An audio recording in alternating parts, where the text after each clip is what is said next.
वैद्य लूका की चिकित्सा से कप्तान जूलियस शीघ्र ही भला चंगा हो गया। वास्तव में कप्तान जूलियस किसी शारीरिक रोग के कारण अस्वस्थ न था। वह एक हष्ट-पुष्ट सैनिक था। उसकी अवस्था 25 वर्ष के लगभग थी। वैद्य लूका ने शीघ्र कप्तान जूलियस की कठिनाई का पता लगा लिया और अपने प्रेम तथा बुद्धिमानी से उसके हृदय को अपने वश में कर लिया। जब श्रीमती पिलातुस ने कप्तान जूलियस के स्वास्थ्य के विषय में पूछताछ की तो वैद्य लूका ने बताया कि उसकी दशा चिंताजनक नहीं है। ज्ञात होता है कि किसी विशेष घटना का उसके ऊपर ऐसा प्रभाव पड़ा है जिससे उसका मन तथा मस्तिष्क प्रभावित हो गया है। मेरा विचार है कि यदि कुछ काल के लिए उसे किसी एकांत स्थान में भेज दिया जाए तो वह शीघ्र ही ठीक हो जाएगा। श्रीमती पिलातुस ने बड़े धैर्य से यह सब सुना और फिर कहा, मैं तो चाहती हूँ कि वह यहाँ हमारे पास ही रहे, परंतु यदि इसी से उसकी भलाई है तो कुछ समय के लिए उसका किसी ऐसे स्थान में जाना उचित है जहाँ उसके विचारों में परिवर्तन हो जाए और फिर सकुशल हमारे पास फिर आ जाए। लूका इस बात से प्रसन्न हुआ और बोला, यदि आज्ञा हो तो मैं कुछ कहूँ। श्रीमती बोली, क्यों नहीं, आप तो जूलियस के विषय में ही कहना चाहते हैं ना? जी हाँ, यदि मेरी बात मान ली जाए तो मैं यह सलाह दूंगा कि आप जूलियस को मेरे स्वामी श्रीमान थियोफिलुस के पास भेज दें। वह अति दयालु और बुद्धिमान व्यक्ति हैं। उनके शासन से अंताकिया नगर के लोग बड़े प्रसन्न हैं। वहाँ मैं उनके पास ही रहकर सेवा करता हूँ। उनके बालकों की शिक्षा तथा परिवार के लोगों के स्वास्थ्य की देखभाल मेरे ही हाथ में है। यदि जूलियस वहाँ आ जाए तो मैं उसकी देखभाल भली भांति कर सकूंगा। श्रीमती पिलातुस ने इस सलाह से सहमत हो कहा, मैं यह बात अपने पति से करूंगी और आशा है कि वह अवश्य ही इस बात को स्वीकार कर लेंगे। इसके बाद लूका सूबेदार कुर्नेलियस के निवास स्थान पर लौट आया और सारी बात कह सुनाई। कुर्नेलियस एक धर्मी जन था। वह अपना अधिक समय प्रार्थना करने तथा दान देने में लगाता था।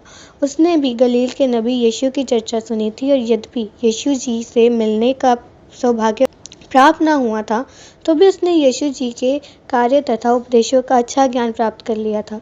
नगर में अनेक लोग थे जो बाहरा मिलकर उन सब बातों की चर्चा किया करते थे। जब से अध्यक्ष पिलातुस के अंगरक्षक सैनिक यरूशलेम से लौटकर आए थे तभी से गलील के नबी यीशु की अन्यायपूर्ण मृत्यु तथा उसके मृत्युंजय की चर्चा भी जोर के साथ फैल गई थी। जिस दिन से महाशय लूका यहाँ आकर ठहरे थे उसी से ये दोनों सज्जन देर तक बैठकर इन्हीं बातों की चर्चा करते रहे। अब इस घटना के साथ कप्तान जूलियस की दशा पर भी बातचीत होने लगी। महाशय लूका ने बताया कि प्रगट में किसी रोग का लक्षण मालूम नहीं देता, परंतु ऐसा जान पड़ता है कि कप्तान जूलियस के हृदय पर किसी बात का गहरा प्रभाव पड़ा है जो उसके मन से ही नहीं निकलता और जिसे स्मरण कर उसे तुरंत मूर्छा आ गई थी। सूबेदार कुर्नेलियस ने इस विषय पर बहुत सोचा और तब एक दिन अपने मित्रों से कहा, वैद्य जी महाराज, क्या आपको मालूम है कि कप्तान जूलियस के पास जो बैंजनी वस्त्र है, कहते हैं कि जिस समय से वह वस्त्र गलील के नबी को पहनाया गया उसी समय से कप्तान के मन में अद्भुत प्रभाव पड़ा है। वह वस्त्र अभी भी उसके पास है और जब तक वह वस्त्र उसके पास रहेगा उसकी चिंता तथा भावनाओं में कोई अंतर नहीं आएगा।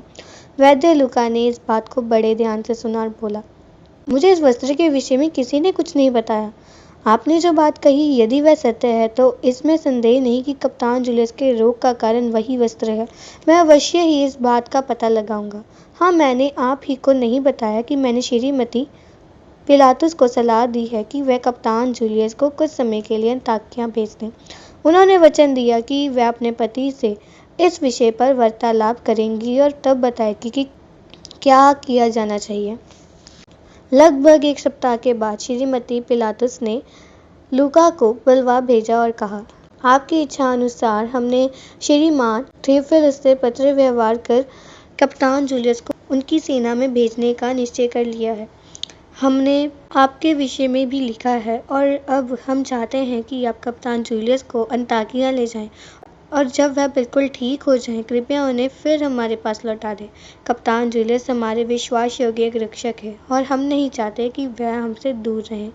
वैद्य लूका श्रीमती पिलातुस को नमस्कार कर जब चला गया तब पिलातुस और उसकी पत्नी ने कप्तान जूलियस को बुलवाकर उसको बताया कि वैद्य लूका ने क्या सलाह दी और उन्होंने इस सलाह के अनुसार यह आज्ञा दे दी है कि आप कुछ समय के लिए श्रीमान गवर्नर देवफल उसकी सेवा में रहें और जब पूर्ण रूप से स्वस्थ हो जाएं तो हमारे पास लौट आएं।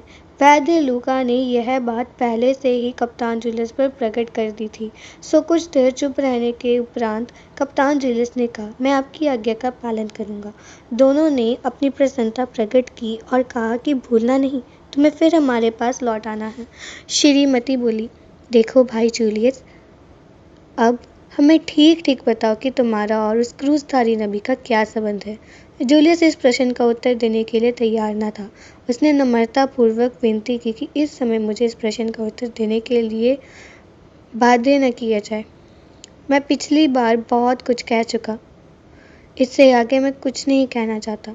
मैं इतना जानता हूँ कि वह सुंदर और पवित्र वस्त्र जो आपकी कृपा से मुझे प्रदान किया गया था अब मेरा नहीं है और ना ही उसे मैं आपको लौटा सकता हूँ। उस वस्त्र से मुझे प्रेम है, वह मुझे आपकी कृपा और दया का स्मरण कराता है और वह मुझे उस निर्दोष गलीली नबी की याद दिलाता है जिसने उसे पहना था।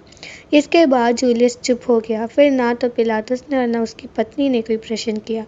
कुछ देर उस कमरे में सन्नाटा सा छा गया। जब सब को कुछ चेत हुआ तो आज्ञा दी गई, जाओ अपनी यात्रा का प्रबंध करो और यदि सरकारी सेवकों की आवश्यकता हो तो प्राप्त कर सकते हो। जाने से पहले अपना प्रणाम पत्र ले जाना ना भूलना।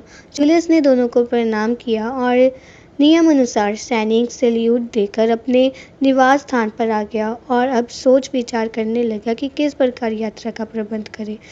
कुछ देर पीछे लूका भी आ गया और दोनों में यात्रा के विषय वार्तालाप होने लगा। वैद्य जी ने कहा, भाई जूलियस, आपको सूबेदार कर्नलिस ने नमस्कार कहा है और आपको आमंत्रित किया है। मैंने आपकी ओर से निमंत्रण स्वीकार करने की सूचना दे दी है। मुझे विश्वास था कि आप मेरी बात ग्रहण करेंगे। इतना कहकर वैद्य जी चले गए और जूलियस सांझ के लिए तैयार होने लगा।